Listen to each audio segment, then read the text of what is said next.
episode of Speakers of Eidolon is made possible by our generous patrons. Special thanks to our Supreme and Master Speakers Omeji Cat Comet, Erisu Yamakawa, Circuit Barrakiel, Alex Franco AV, Winebow Brood, Psyche, Asuta Starbreeze, Cletus Oreo, Nina Grimsdaughter, Nat Clay, Lily Black, Bob Cece, Mikta Rabentau, Sapa Chakwatol, Edwin, Arcadia Lunashine, Umbral Wind, Quick Levin, Pamela Isley, Camille Grino, Elenriel Maximus, Coderith Novelist, Mira Miri, Bay Barbalay, Suno Shikano, Celestau Natrell, Lazy Boy, A Bag of Dragonite, Luke Osborne, Pandaloo Storm Arrow, Tex, Kylin, AJ Brainswordson, Anathus Moonscar, Arthur Law, Beridan Derard, Cypup, Spencer Christmas, Noy Fafnir, Cheshire Saltiri, Celine DeLune, and Wubsta Wolf. Support the show and become a patron today at patreon.com/speakersxiv. Thank you.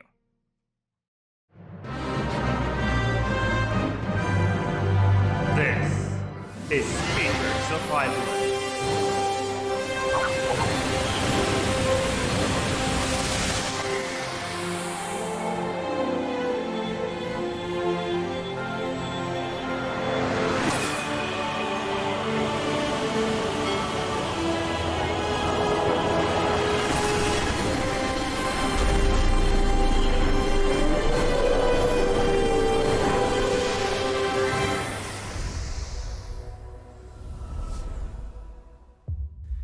Good evening, Eorzeans. Welcome to Speakers of Eidolon, episode 304. I'm Lakeel Bravestone, and I'm joined today by Georgi Wiston, Mail of Anadar, and Rollo Des.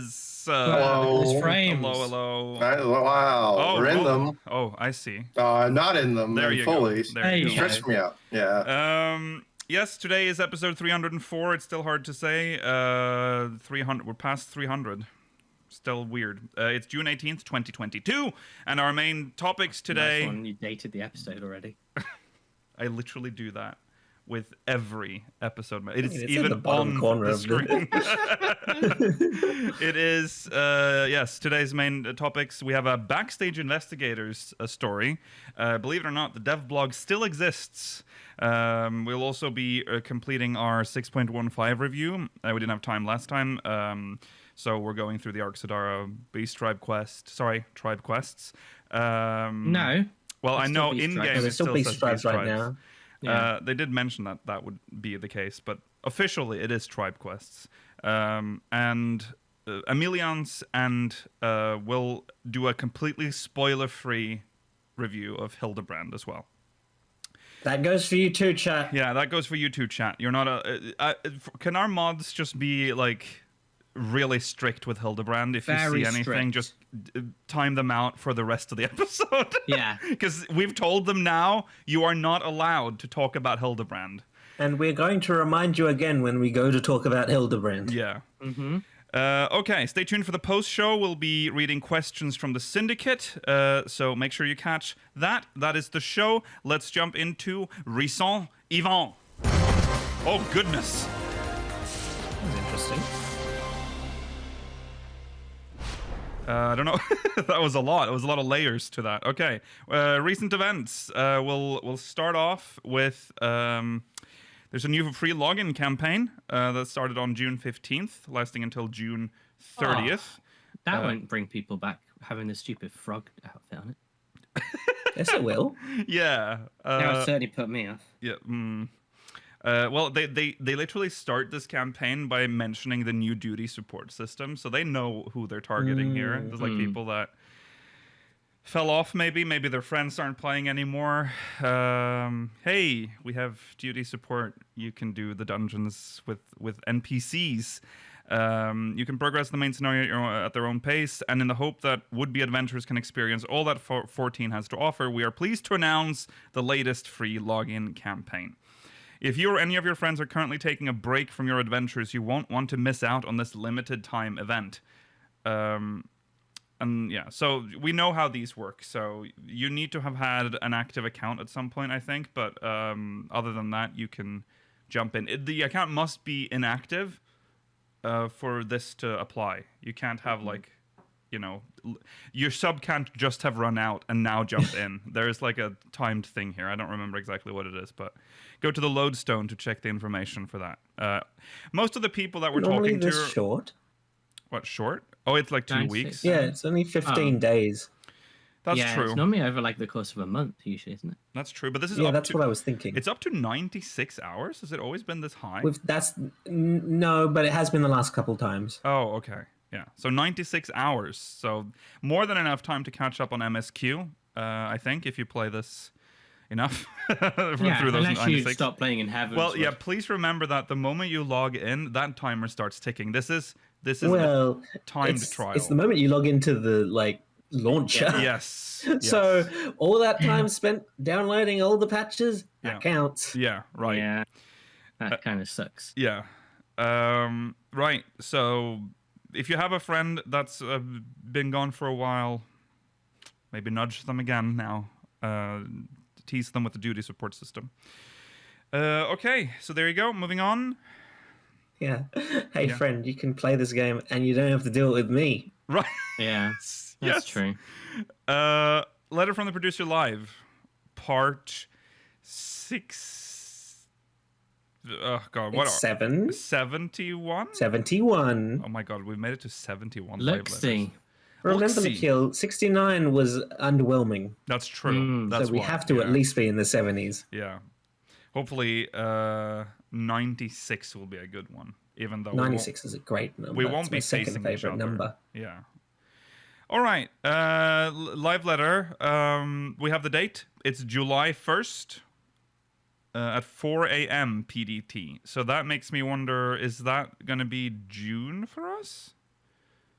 No, it's not going to be. It's going to be other way. No, We go it's forwards, don't we, noon, from isn't it? PDT? Yeah. Is it really that far? Oh, yeah, PDT.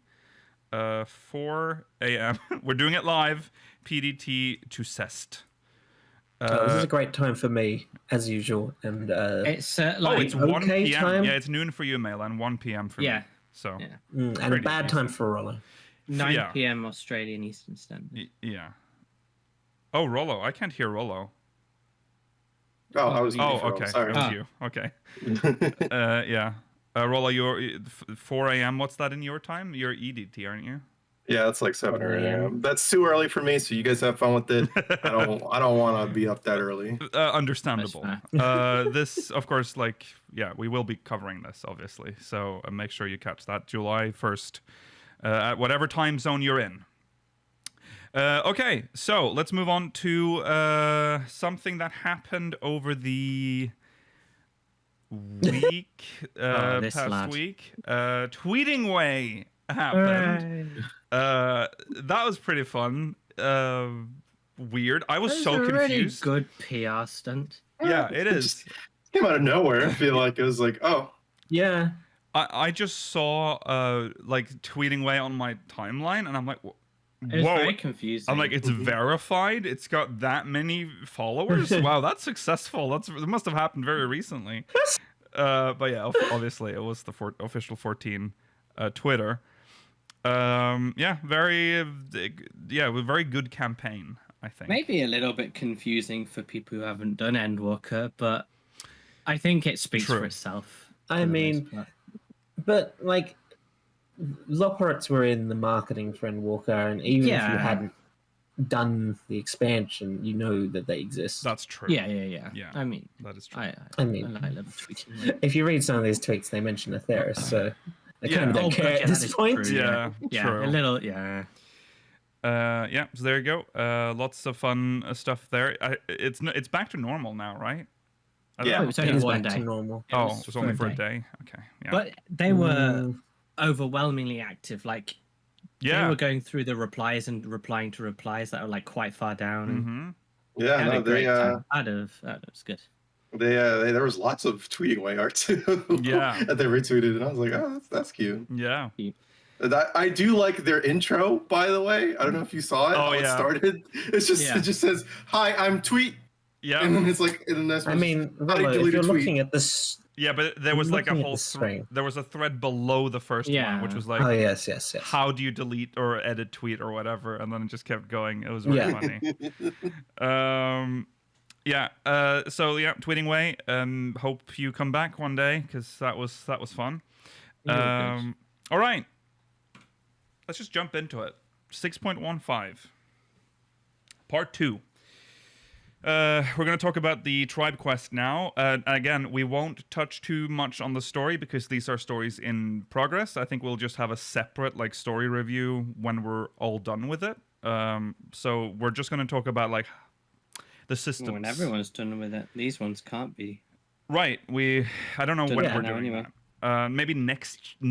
Oh like, my god. Maybe. Oh goodness. Maybe next. Patch. Oh yeah. We might do a review after we've reviewed the current patch, obviously. We still have to do the class, the job ones. Right. Well, the role quest, for that. Oh yeah, the role quests. Yes. Yeah. Oh yeah, I'm ready to do them. I just have to finish the board. I have 2 levels left, and then I can do them all in one go. I think. I did them. I would recommend for you, the sake of your memory, Lakil, you wait until we pick a date to do this.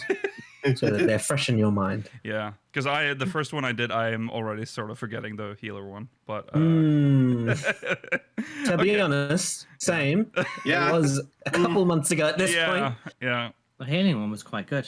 It was.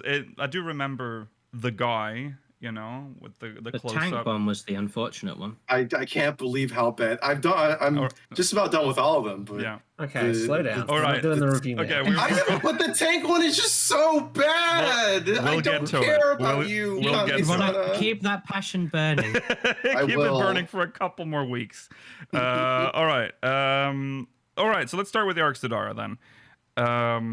Now, Elephants. This is a daily quest. And my memory retention for these is literally 0. But we're not going to go too far into the story, but essentially, delivery service is how it ends up as.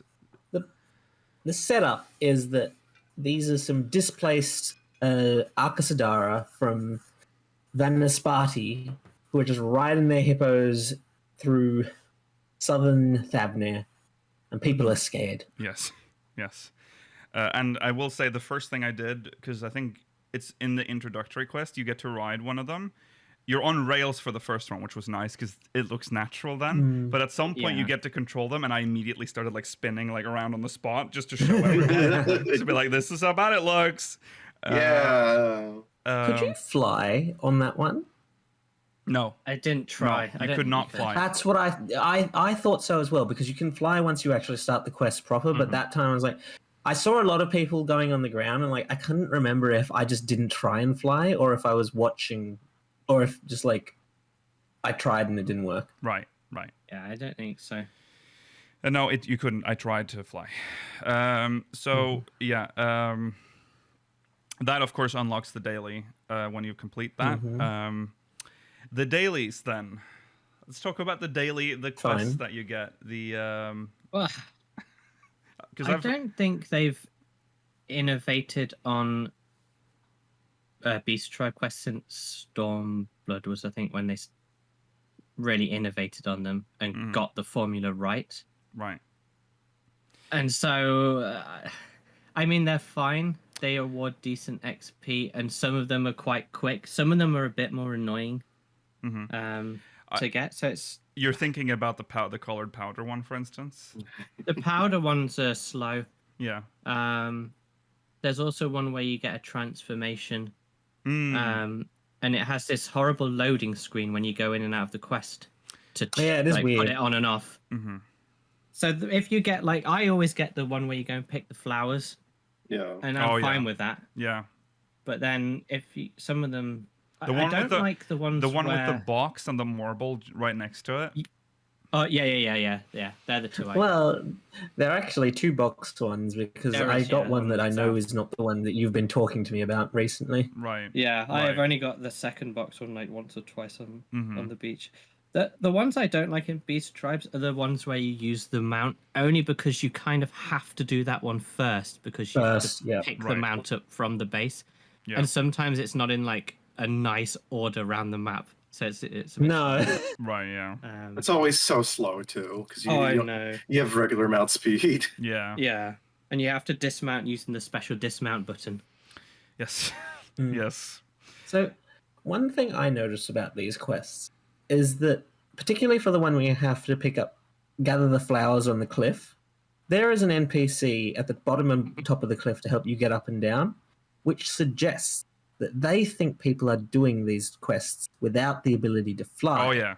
Which also, I feel very sorry for anyone doing these quests who has to get the mount from the Beast Tribe area and then go all the way around the map to get to Palika's stand. Yeah. I mean, some people just can't be bothered. Some people. Yeah. They just don't. This. If you can't be bothered, this might convince you. Then.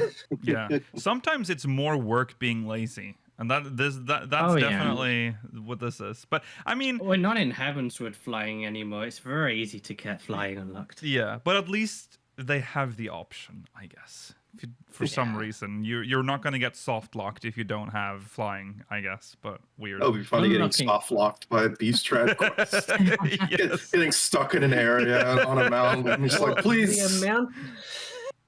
The amount of time you're going to spend doing these quests without flight is probably the amount of time you could have saved if you get flight one time. Right. Exactly. Yeah. No, I only walk. Plan.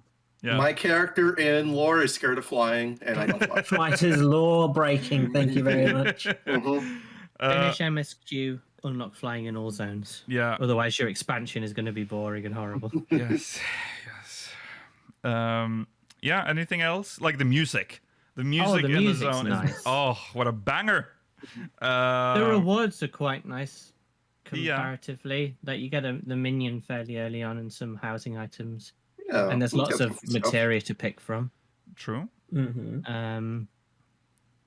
But I don't know. I feel like I'd like them to try something new with one of these Beast Tribes this time around, just to see. Mm-hmm. Like the Fey one is interesting because it had its own zone, which was cool, although it didn't really serve a purpose. But just something interesting, like maybe like a mini game or something. I don't know. Yeah. I think the issue is that they can't make them too in depth because if you remember how not complicated, but time consuming they were back in the era of the Sylphs and the Amalja, people did not like that. They can't do anything too in depth, otherwise people get annoyed. Yeah. You remember the XR ones where within one quest you had to do battle content and crafting content? Oh, what were you thinking? Those were the days. Yeah. I mean, but they can still do some fun stuff. And there's still more different types of quests to come out as you rank up. That's true. So there might be something there. I don't know, variety would be nice. I will say 3 steps in so far, I haven't encountered anything mind blowing in terms of gameplay. No. Maybe they'll do a mini game like the Namazu one. That was neat. Yeah. The blow dart mini game. Yeah. Yeah. Maybe in that same vein, but a fun one. Well, I will say I kind of enjoy the fact that the dailies are easy to do. Like they're quick. I agree. They have to be easy. I don't need any fucking blow dart game to be like, oh god, now I have to go look for this shit again. But then what's the point in them existing other than just a? I mean, but the blow dart one is fine. Yeah, that was a bad example. Easy experience. It is good XP. Yeah. They should. I'm level 85, so I've got 5 levels so far on my Dragoon. And I've accidentally skipped 2 days, so because I did it on Paladin accent. I see. Yeah, it's good XP. It's good XP. I only have my melee jobs left, and this is how I want to level them. I don't want to go into actual content. Right. I agree with you. Anything things to not with have melee jobs. Right. See, that's how I feel about Monk. Monk is the only job I have left to level now. And I know how Monk works now since the change, and I'm just like, no. I don't want to do that. I don't want to loop between fucking Dragon Kick or whatever and Boot Shine and then remember where my buffs are at after I come out of my blitz no. I refuse. There you go, you got an easy leveling experience now. Yeah. Good. That's what I wanted. Yeah. I just want to get it over with and then log off. No, you don't have to log off. AFK and Limsa again, remember? That's true. He hasn't. I mean, when was the last time Lakil AFK'd in Limsa? No, yeah, it wouldn't be in Limsa. It would be in the garden somewhere outside the house. I'm not used to being able to be online in the game anymore. Yeah. It's Neither hard am I. to remember. I'm not back to being used to it yet. No. I went to grab a drink while I was playing. I was like, oh, I gotta hurry up while I'm driving. I need to go to the corner store, or somebody logged off. And I was like, oh, wait. Yeah. Okay, moving on to Ameliance Custom Deliveries. You're gonna moderate yourself, Rollo. All right. She's my partner. All right. That's a thing. The opening quest was quite fun. Yes. I enjoyed it. Yeah. I'm excited for this one because it's kind of a sort of cute storyline. Yeah. It's a nice concept. Kind of fucked up. They just came up with like school loans in a fantasy world, though. That was like. I mean, what? I mean, what kind of fucked up nation would do that? Yeah. To saddle their students with debt for the rest of their lives. Mm-hmm. Who could imagine that? The weird part, Roller, there is it's funny how there's going to be foreign students coming to the stadium. Well, where else are they going to go? What other schools are there in this entire world? That's true. There's the one in the Doman Enclave. That's for children. Yeah, that's like that's what you said schools. You didn't say universities.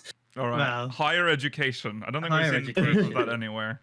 You go into a trade or you go into adventuring, and that's it. Yep. Yeah, that is the option. Or you go to Charlian. So. Oh yeah, there is the Scholastica in Ishgard. That is true. That's another school of higher education. But do you really want to go there? I mean, you have to become a Catholic elf or whatever. Orthodox. No, thank you. No, you don't. Not anymore, Rollo. Oh, yeah, that's true. Arcanist Guild isn't higher education. It's customs and excise. Yeah. Okay, anyways.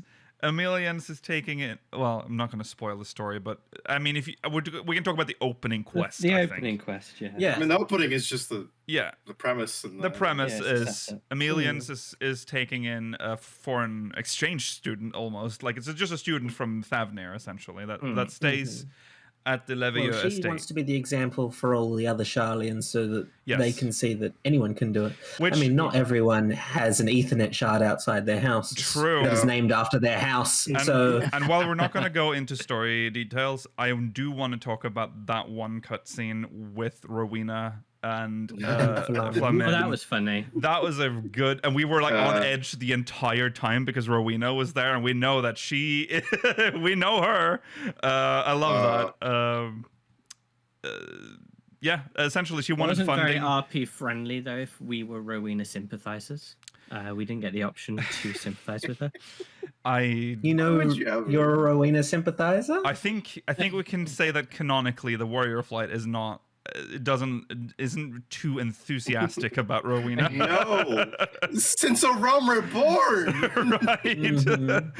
right? So we decide to help her with just providing materials, and that's how the delivery system comes in.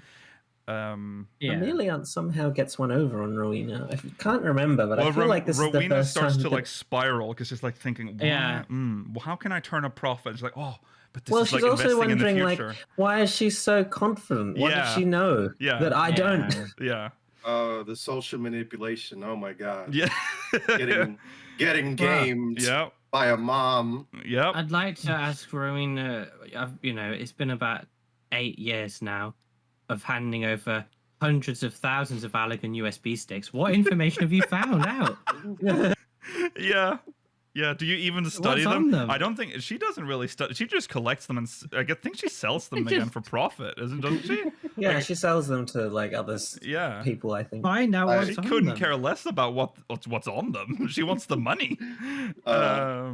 I gotta say, I still think it's just funny every time we see Flamen. She's like, "I'm a little old a little old lady in her late 30s. Yeah, I'm withering away ever since I turned 30. Oh God, she's like, okay, Grandma. No, she's like just about to have a cane and be like, She's- I mean, compare what she wore in 1.0, which was only 5 years yeah, earlier. yeah. She was a fucking pop star. It was Yeah. bizarre. Well, a lot happened. Clearly, yes. So R.I.P. Warburton. I will say, custom deliveries. It's good. Is that your review?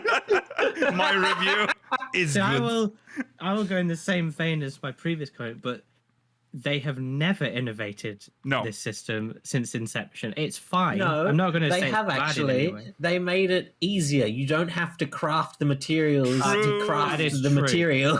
That is True. true. They have added in that ease, but they've done nothing to the system. But I mean, Do I they think need works. to though?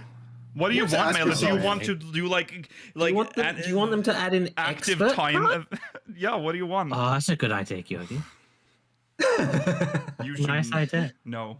No, I Bad. don't know. For custom deliveries, I'm fine with this system because it's not exactly boring. It's just quick and you just get it done. I think Beast Tribe quests should be more interesting than these quests. Okay, that's fair. But this is so that you can level your crafters. Not that I haven't already done that. It's a bit late, to be honest. Well, I saved 3.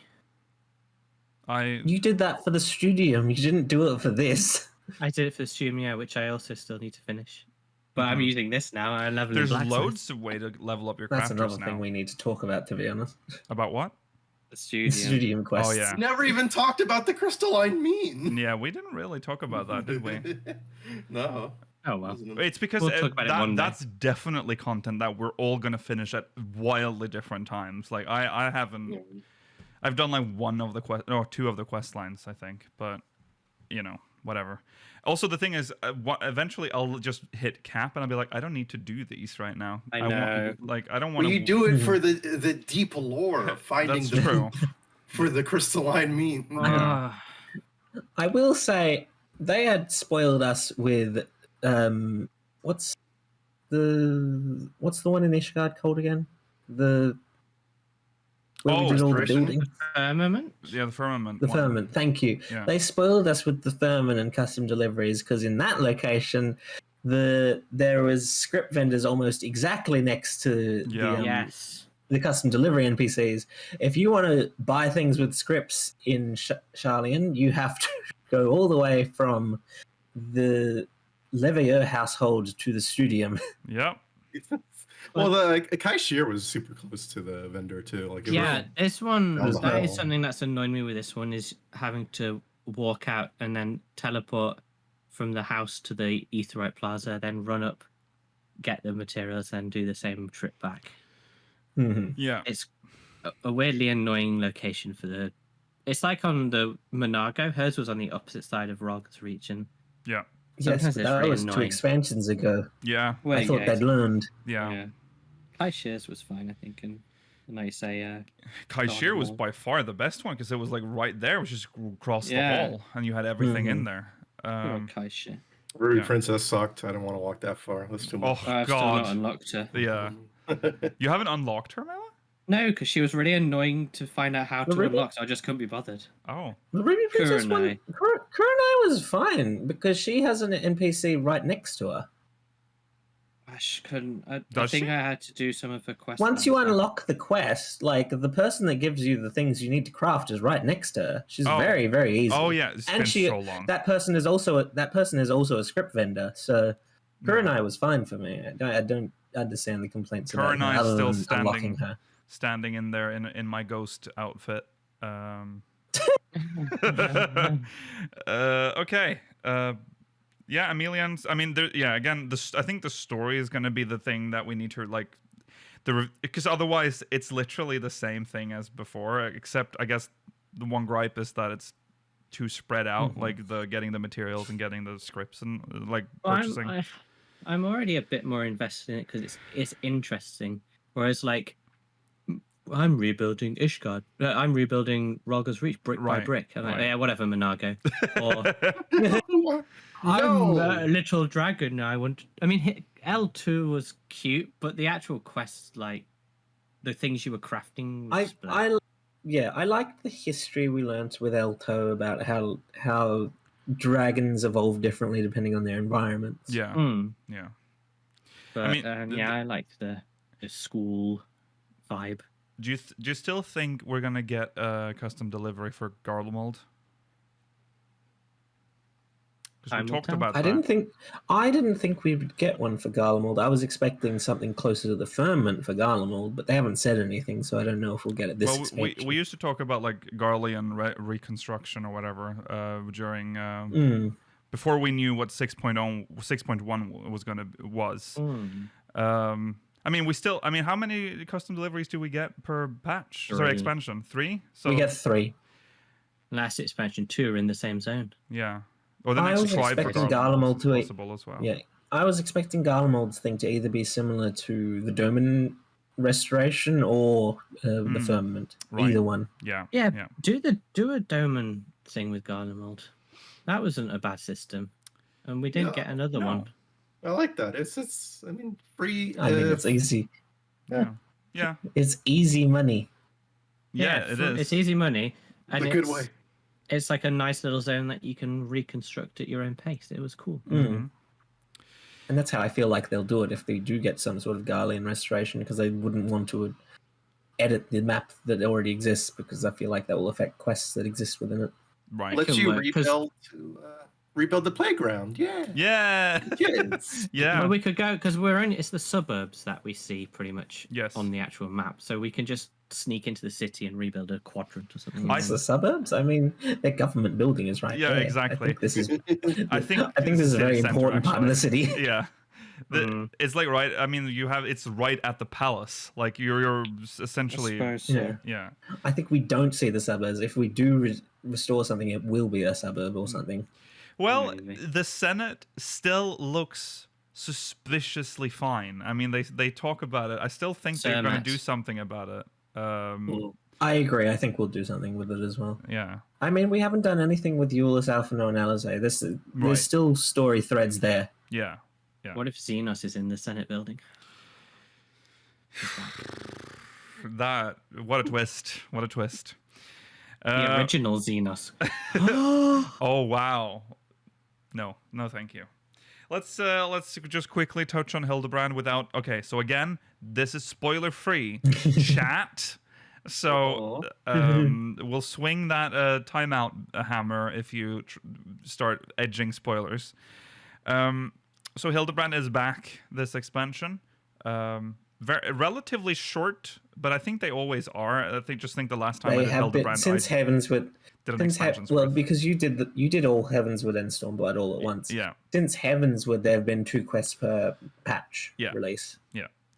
It is the same old Hildibrand like adventure that you're used to, I think, but you can tell that they can do more Animation. with the engine. Yeah, there's more animation.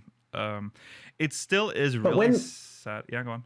When they're doing more with the animation, you can tell there are some limitations, like the fact that they set it to a specific time and weather. Yes, they do that. They do. Yeah, this is very jarring if it's like raining and it's dark, because sometimes they've decided that this scene will happen during clear skies and daylight, so it'll just suddenly be daylight and clear skies. That's a bit jarring, but yeah, it's Hildibrand. It's still sad that it's not voiced, I will say. Hildibrand would probably be even better if it was voiced. I mean, there are specific things in this that are very strange that they aren't voiced, but you can't go into that. Right. Yeah, so there you go. I would say if you haven't done Hildibrand at all, or if you haven't done Hildibrand for this patch, you definitely should do that. It's worth it. It's good. I mean, if you haven't done it at all, you've got a lot to look forward to. Yes. And you will probably, if you do it all in one go, you'll see how like they get progressively better at like doing because the first Animation. like Hildibrand quests is literally like just Gmod. It just looks like just basic. You know how when every like 12-year-old got their hands on Gmod, and the only thing they did is they took G-Man and then they just made his mouth big. That's essentially the first season of Hildibrand. It's just big mouths. But yeah, they've done a lot more since then. So yeah, worth doing. Okay, that is our review, I guess, of 6.15. I think it is time to jump into some MogMail. So let's do it. Here we go. Whoa.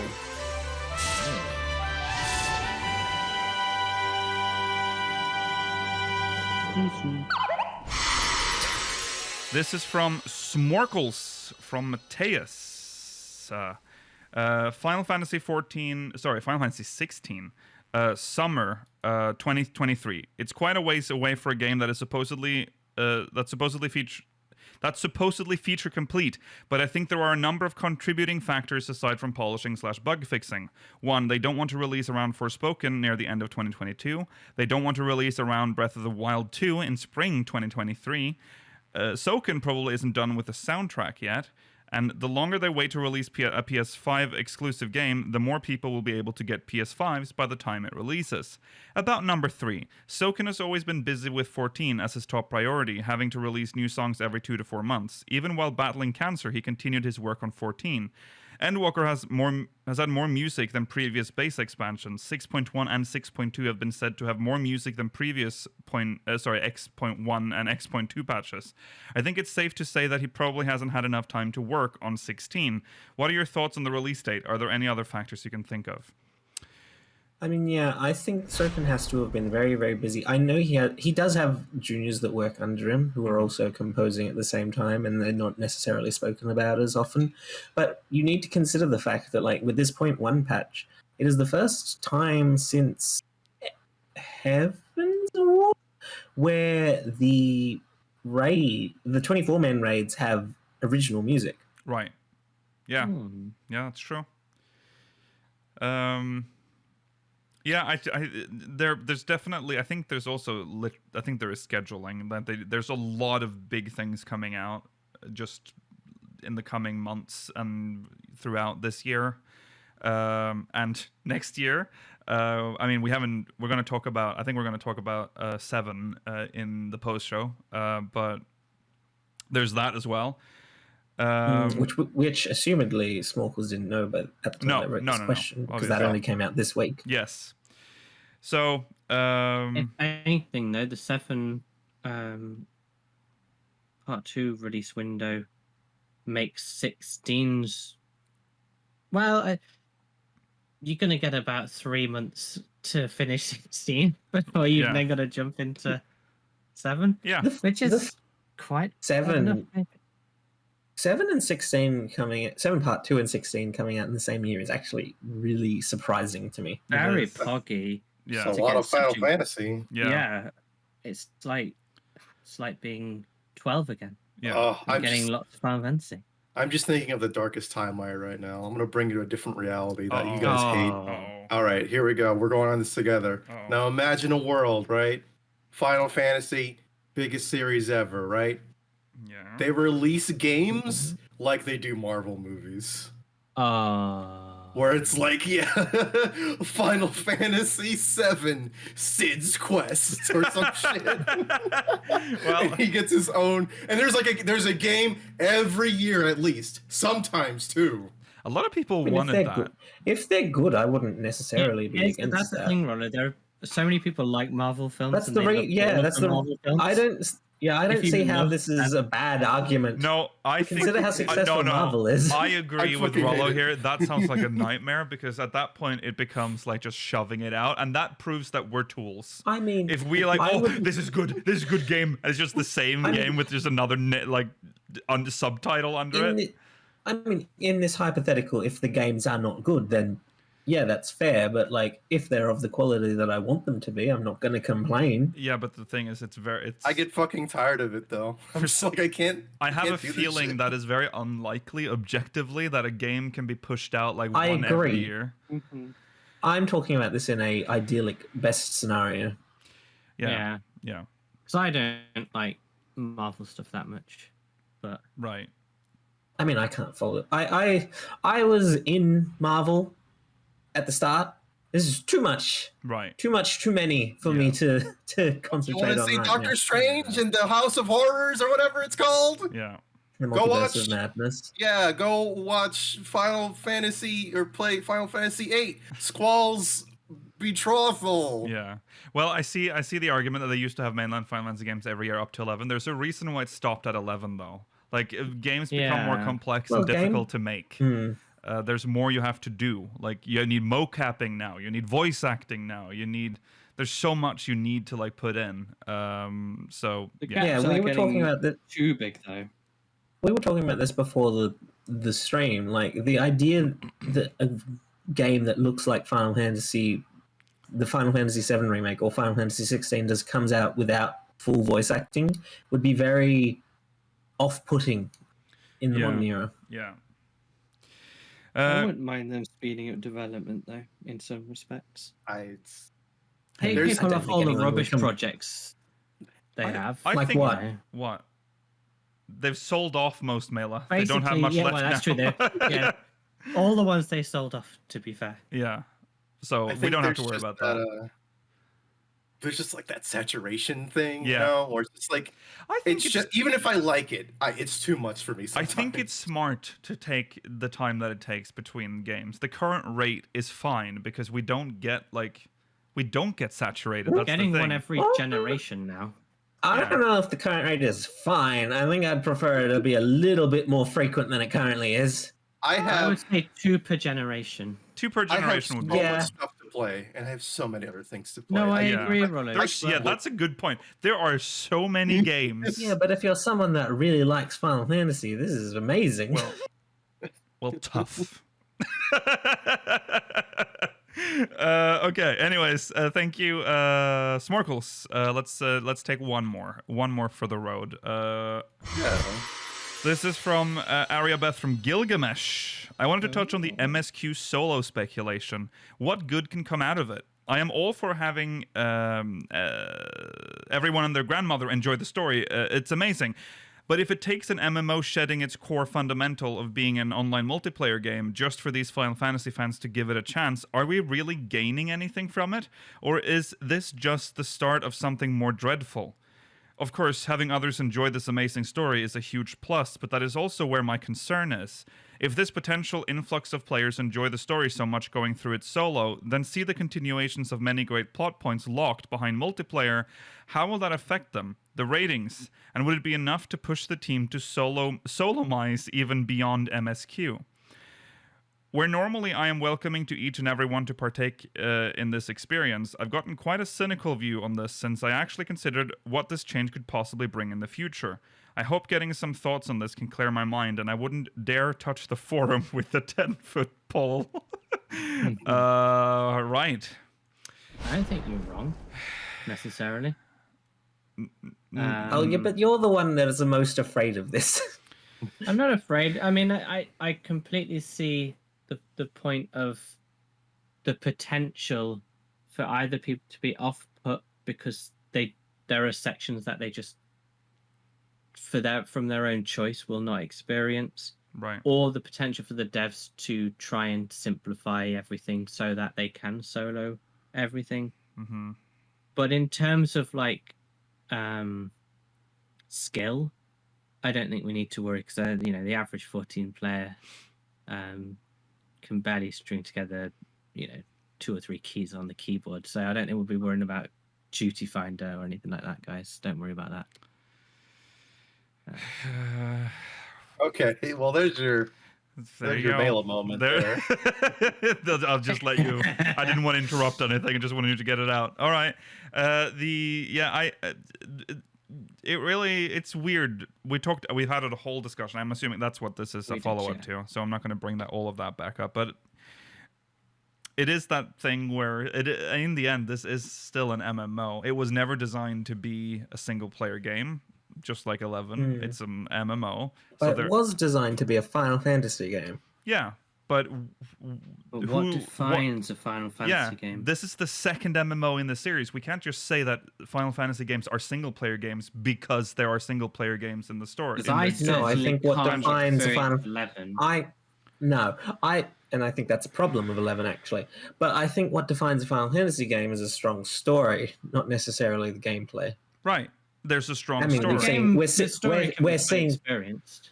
Yeah, but people want to experience that story, so I'm not against people being more able to experience it. making it more accessible.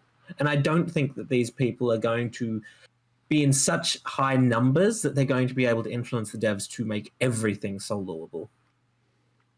That is probably true. Yeah. Again, we've had this discussion before. I'm fine with having the MSQ soloable. I think what they were talking about here is the potential for the slippery further slope content. of adding other content as soloable. Because what's the point? This again, and I think a lot of people forget, this was meant to be an MMO. They sat down and were like, we're going to make People an forget that. MMO. Yeah, sometimes in these discussions, it seems like, not with us, but when I read online, they're like, they should be single player. I'm like, okay, Jesus Christ. Just In all fairness, right. people forget that in every MMO nowadays. Yeah. Because MMO basically means I'm playing this game on my own with other There are people. literally thereby. 14 other games in this series that are single player. You can enjoy those as well. I mean, you can still enjoy 14. MSQ Hey, is but what if you- soloable. What if you want to enjoy Final Fantasy Dissidia to its full extent? I can't do that because I can't play Final Fantasy XI because it's bad. Okay, but that is, you are basing that off one mission in the game. You have A not, very, very bad mission. you do not have the authority to say that about 11. Poor 11. Goodness me. Sorry. You know, I'll say I really don't think people have much to worry about in terms of that content being locked behind stuff, because they were willing to just cut out I feel an essential bit out of the raid story, out of Eden's Promise with the Oracle of Darkness from the normal fight. Right. And they just even to this day, if you go back and do the last fight, which is Eden's Eternity, it feels weird that that's the last fight. It doesn't feel does. complete at all. Get good, Rollo. Get good. And I'm, personally, I think it's fine to put some cool stuff in Savages and all that shit. That's fine. Give them something to look at. But, I mean, if they're willing to put... Right. But I mean, if they wanted to put something like that, which like I said, I personally feel is a pretty big part of the story behind the Savage, I nothing. Well, the fucking thing matters. is, it's not canonical, Rollo. I mean, it would be nice if it was, but they decided to add this nice detail that is irrelevant to our game. But listen, you say that, but we know how these fights are designed, where it's the Savages are made first, and then they're tooled down to the normals. Yes. So I it's- agree, So then, but by their decision of limiting that to the Savage fight, it is not canonical. It's not real. so it just makes it feel bad, though. Nah. Otherwise, I'm sure Makes- some people consider it that way. I feel like we're just bringing the old discussion back up again. Oh, yeah. We've already had this discussion. I'm so mad about the I know. You had a cool last fight with lots of references to 8. And Yeah, you just- I'm not saying that the canon would be better if it was canonical, Rollo, but it's not canon. All right, let's wrap it up. We need to go. But yeah, that's thank you, Ariabeth. Ariabeth. I don't think we have to worry. I think it's fine that the MSQ is solo. As long as they draw that distinct line. Yeah, it is an MMO still. All right. You know what? I'm just gonna take the last one as well since we're here. Okay. It's from an old friend, so let's bring it up. This is from Spicer Lovejoy from Ragnarok. Good evening, Lord Bravestone. I hope you are well. And hello to Rollo if he's not moving, and Mela if he's not taking a break from the podcast, and Georgi if he's not taking a nap. I was moved to make this correspondence following your great discussion a couple of weeks ago regarding the newly added duty support system. I, for one, had welcomed the addition of this feature. It is much appreciated that I can finally continue my adventures alongside a team of fellow professionals instead of leaving my fate to the duty roulette gods, with chances that I might find myself matched with low-born street urchins like that uncouth Jack from my former life. I do hope it is also extended to the 24-man instances, as the prospect of 23 Jacks fills me with dread, though I'm sure Rose would be fond of the idea. It has been a while since I saw you out in the field, and I do hope that you will soon return to your minimum eye-level adventures. Until then, I have the honor to be your obedient servant. Spicer Lovejoy. For a lot of people, this will not make any sense. It doesn't matter. This is because like we enjoy it. This is ancient speaker lore at this point. This is Spicer Lovejoy, which is, I believe, what's his name? This is from Titanic the movie. It's Cal's valet. I think so. Did you say valet? Oh, that's the American pronunciation. Valet. Yeah, this is weird. I learned that in Downton Abbey, by the way. What? British English, it's valet. And No, no, other way it's around. valet. In British English, it's valet. And in that's terrible. And in American, it's valet. Mela, do you say valet? No, I'd say valet. Then you've been But maybe Americanized. that's- In Downton Abbey, they say maybe. valet.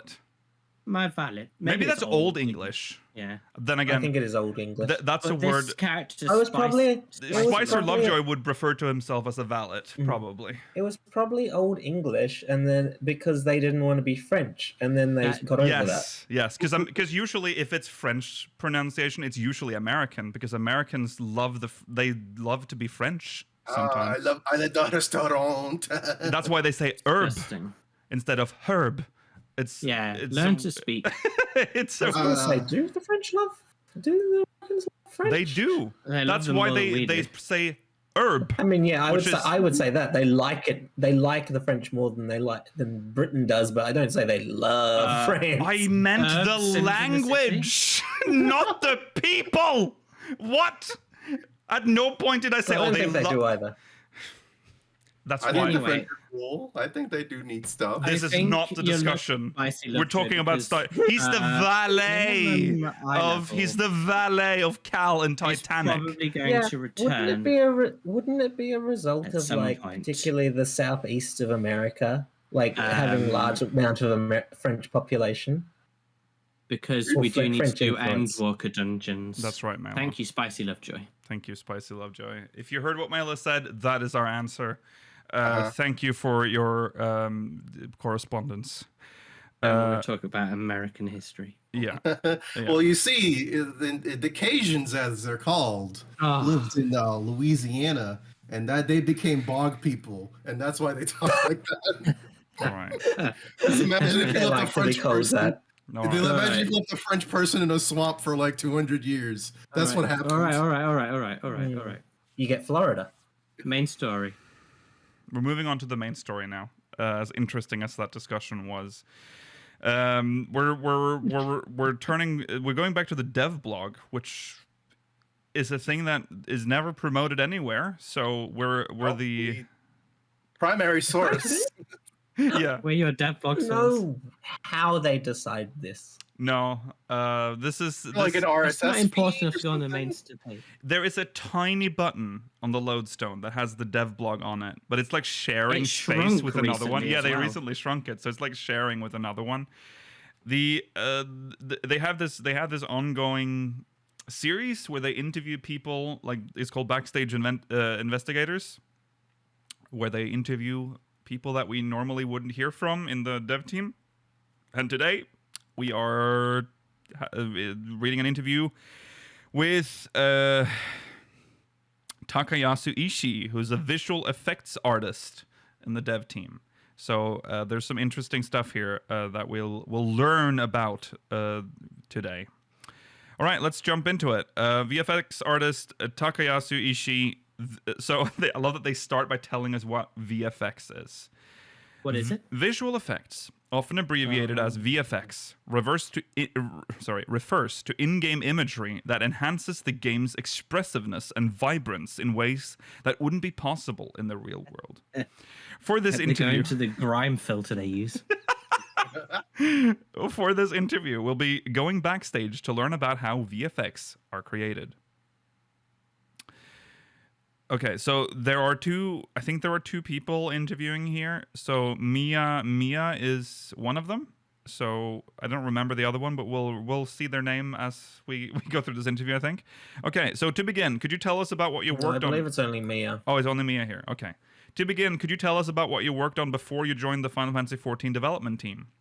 Ishii says, I originally worked for an animation production company where I created composite shots, the process of merging multiple 3D CG or 2D art assets into one.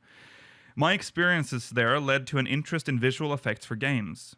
Square Enix was the first company that came to mind when it came to graphical design, so I joined in 2007. After joining the company, I worked in various teams, including those for Dissidia Final Fantasy, Dissidia 012 Final Fantasy, Final Fantasy Crystal Chronicles, The Crystal Bearers, and Final Fantasy Type 0. Ooh. All bangers. Type 0 was the remaster was rough. After building up experience through those titles, I was assigned to the Final Fantasy XIV team around when the A Realm Reborn project was put into motion. All right. So they have not been on 1.0. Good. They don't have the emotional baggage from working on 1.0. Okay, Mia says, what sort of work does the VFX team do in 14? Ishii says, the VFX team is largely divided into 3 major specializations. The cutscene VFX team, the background VFX team, and the battle VFX team. As implied by their name, the cutscene VFX team specializes in creating effects for cutscenes. The background VFX team is in charge of environmental visual effects, for example, rain. Please fix the rain. Snow, volcanic smoke, water splashing from a waterfall, as well as mechanics related to the environment in boss battles. So, yeah, the only... please fix the rain. Are they going to explain why they downgraded it in Stormblood?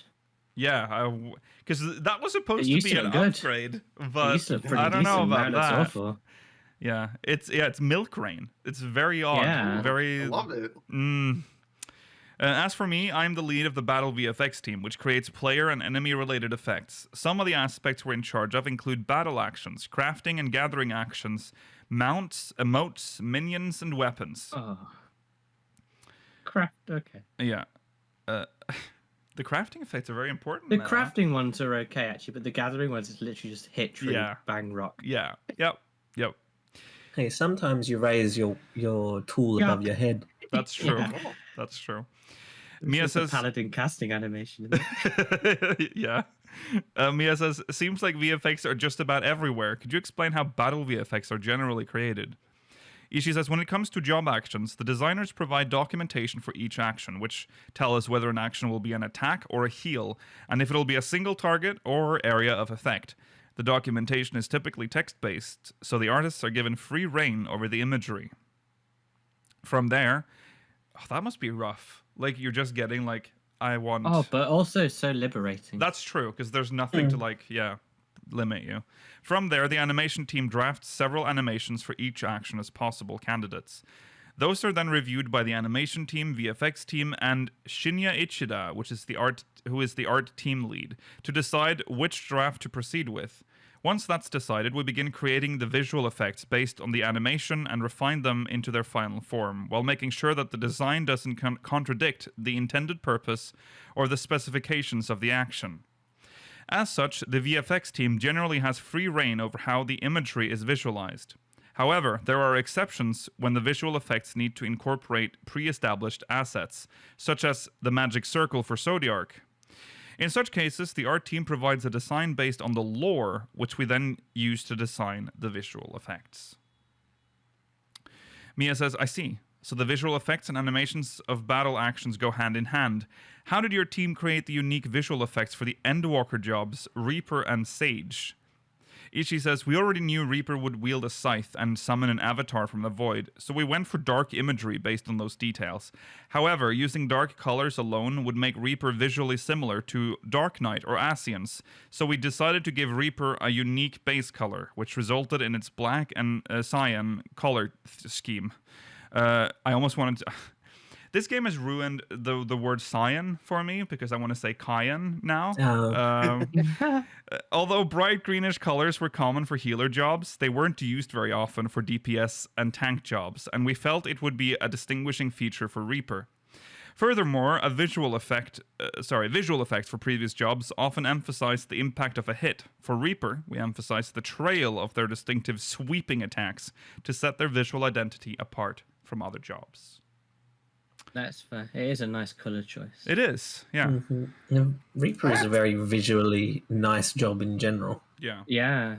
I have to Yeah. ask, which VFX artist was responsible for the chaos thrust thing on Dragoon? Why does it look and sound like that? Still makes no sense to me Yeah, true. That is. to this day. Even the upgraded version, whatever it is in Endwalker, Yeah. don't yeah. make no sense. No. I think it's a Japanese culture thing, but I couldn't explain to you exactly where it comes from. That's my least It's favorite explanation. You know that, Gurgi? That triggered me so much I had to take a sip. That's literally like a meme. Yeah. There's just no visual cohesion at all Right. with any of the other Dragoon actions. I agree with you on that. Yeah. Okay, with Sage, we had a bright color palette in mind because of its role as a healer. We also already had the base designs of the Nuliths, as well as artwork for Alphino and the Sage gear, so the colors of white and blue were easily decided. The art team asked us to give the Nuliths a tailing visual effect when they were drawn or sheathed. This also worked well in white and blue, and was another contributing factor in deciding the colors.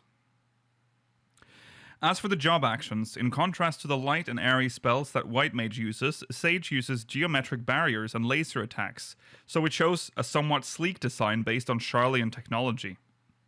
Additionally, Sage's attacks and heals are conducted through the Nuliths rather than releasing energy from the character themselves. The Nuliths needed to be the center of attention, which proved to be a perplexing challenge for the staff member in charge.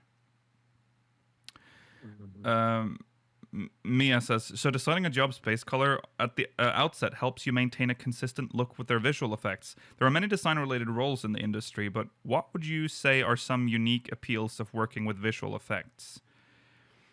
Ishii says, I believe the diversity and freedom of expression is the appeal of visual effects. As I mentioned earlier, although the Final Fantasy XIV team has documentation on what needs to be made, we're allowed to have free reign over creating the imagery.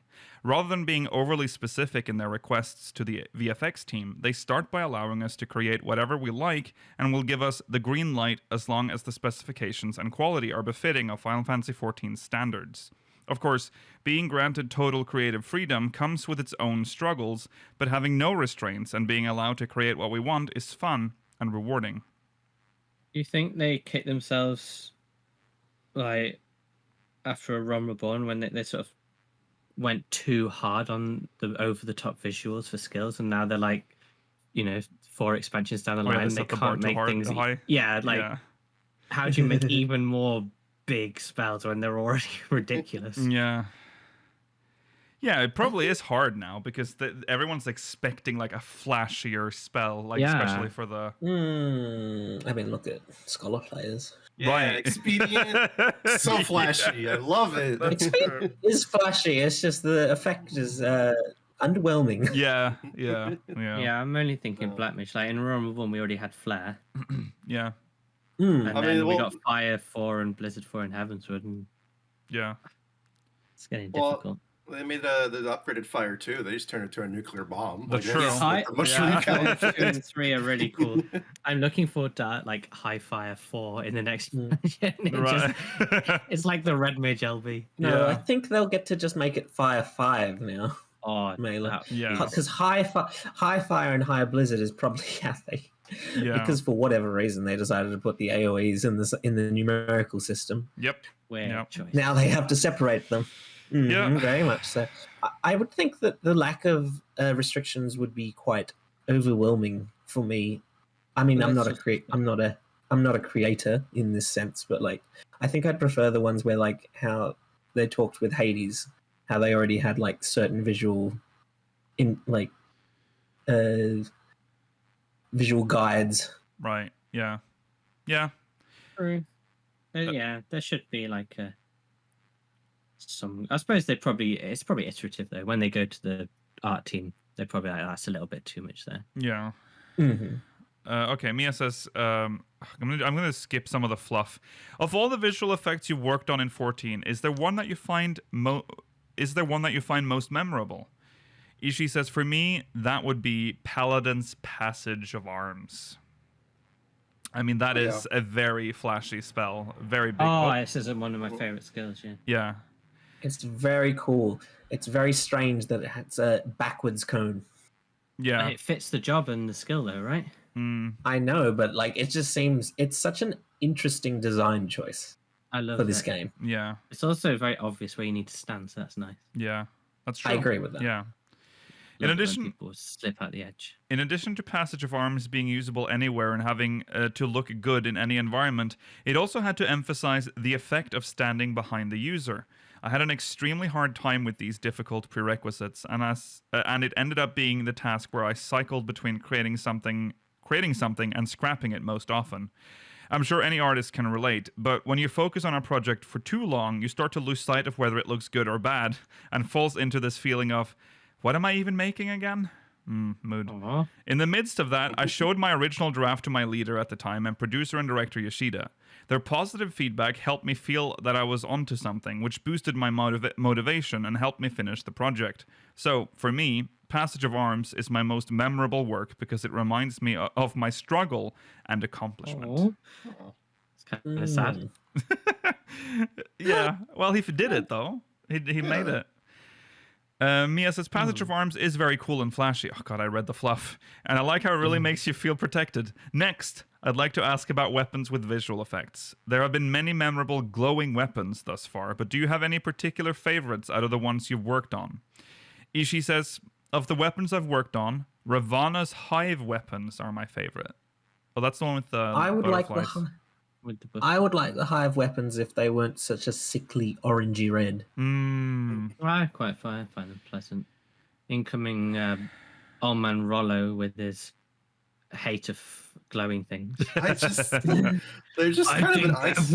we should just be wearing leather armor and using normal swords. I just think a lot of them look like eyesores, and they give me that Rollo- cheap MMO feeling when I see them.